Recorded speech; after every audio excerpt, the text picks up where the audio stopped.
Today, it was my intention to go over certain aspects of the turmoil that we've been going through over here in Nigeria regarding the End SARS protests, the protests against police brutality.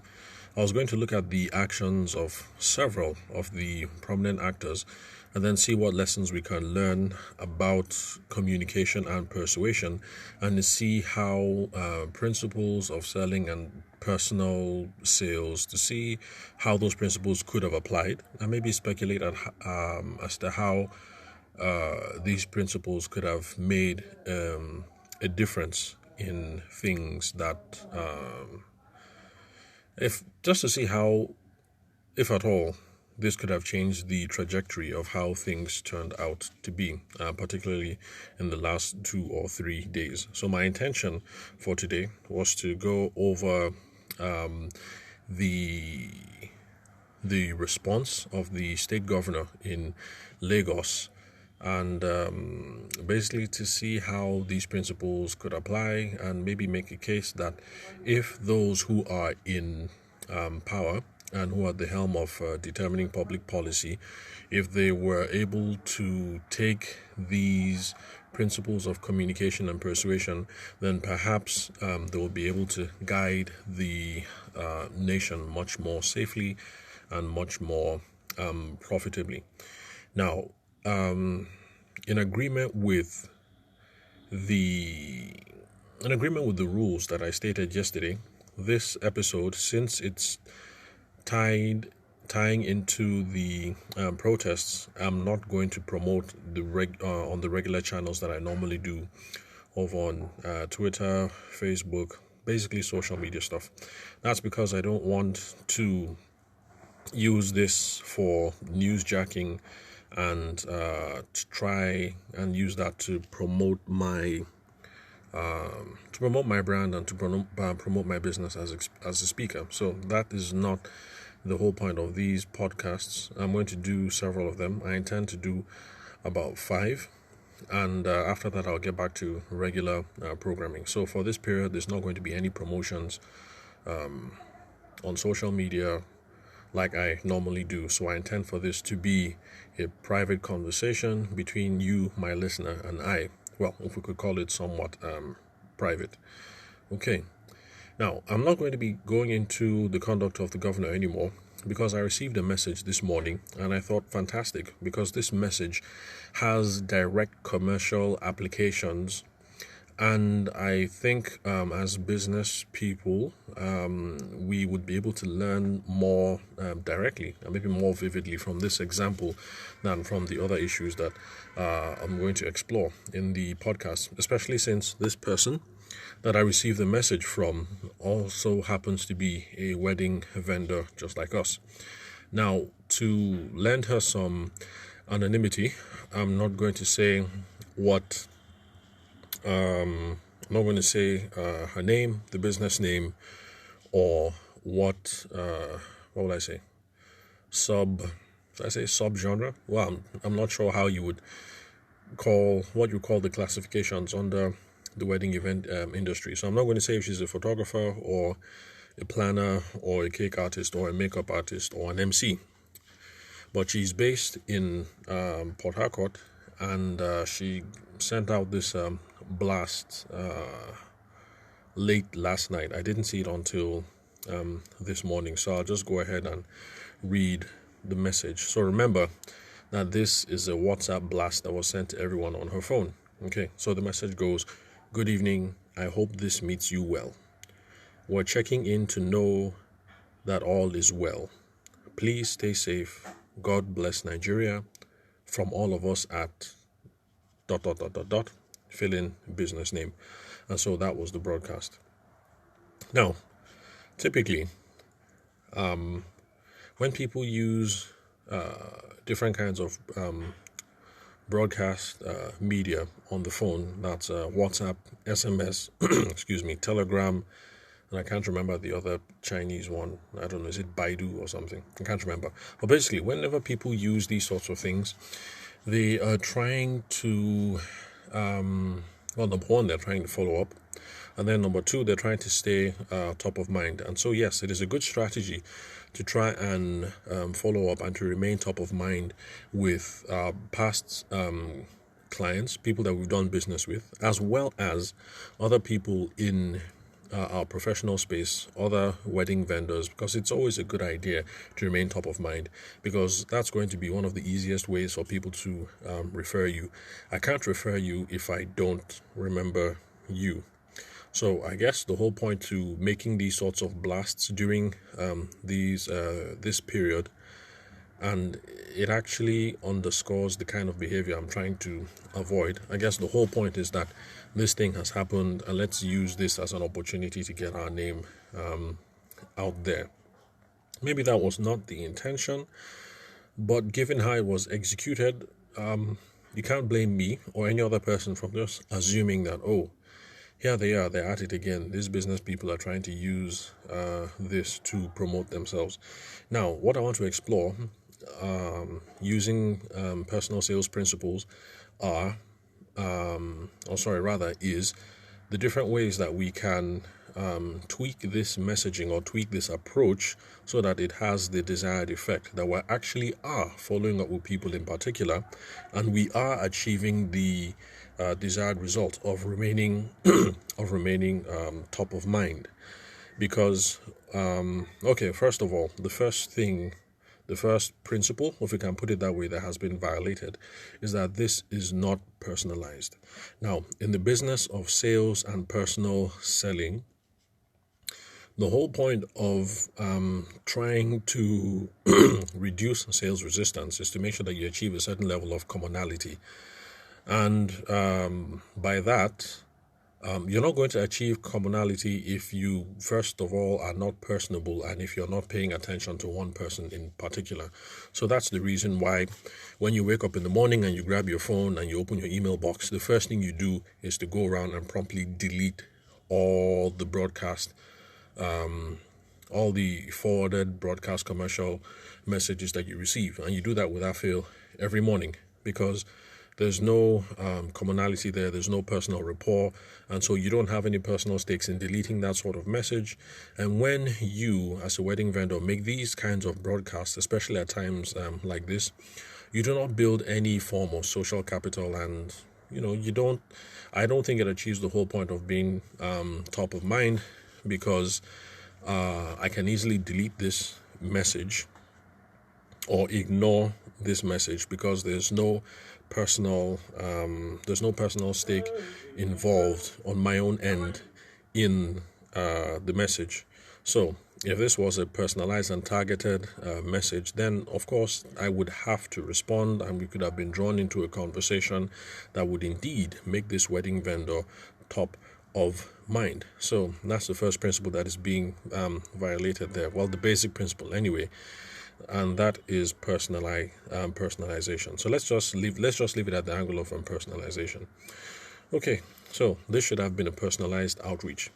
Now, saying that this should have been a personalized outreach doesn't mean that she had to handcraft every single message to the dozens of customers that she has had in the past, or the hundreds of wedding vendors that are in her contact book. You can easily use the clipboard function on your phone when you're typing text messages, so that you can copy and paste this general framework there, which is, what I read out, the good evening, blah, blah, blah, blah, blah. And that would not allow you to copy and paste, scratch out evening, insert the person's name, remove the from all of us at, and then, of course, knowing who it is in particular that you're sending the message to, you would also be able to add one or two personal tidbits from there. So let me give an example. We had a wedding on the, I think it was on this 17th. So let's say that it was my intention to actually blast this sort of message out to everyone on my contact book. So for my bride, who we did the wedding on the 17th, this message would have read, and this is not the real name, so let me just come up with the name Judy. So this I've read, good evening, Judy. I hope, this is not the kind of verbiage I would use, but just for the sake of illustration, let me go ahead with the exact words that this lady used. Okay, so what I said, good evening, Judy. I hope this meets you and your husband, Ronald, very well. I'm just checking in to know that all is well. Please stay safe. God bless Nigeria. Remember to pray for Nigeria. I hope you and Ronald are not affected by these riots and you guys are well, excuse me, and I hope you guys are well rested and settled in after all the activity that we had last weekend. So forgive me that it's not entirely elegant, but I'm just riffing just to show you that there are alternatives that you can have for this sort of thing. So now, let's say my bride Judy picks up her phone, she opens the phone, she sees this message. For all intents and purposes, to all she can tell, that message has been personalized for her. I am writing to her. And so, because of that, she has a personal stake in the message. She will respond. And I do become top of mind because she thinks I'm a real nice dude. She doesn't know that I have taken 4 days or 3 days out of my schedule to send multiple messages like this to several people, using this as the main framework, the main backbone of what it is that I'm going to send out. But basically, using the clipboard function on your phone and copying and pasting, you actually can be much more effective at doing these sorts of things. Because I think it would be better to look at your phone and say, I'm going to send this sort of message during this period to all my previous brides. Now, let's say you've been particularly busy, and let's say you run a successful practice and you've been particularly busy. So maybe you have 100 brides. And then all the wedding vendors that are my people that I love to work with. And so let's say, realistically speaking, you've got about maybe 20 or 30 of those people.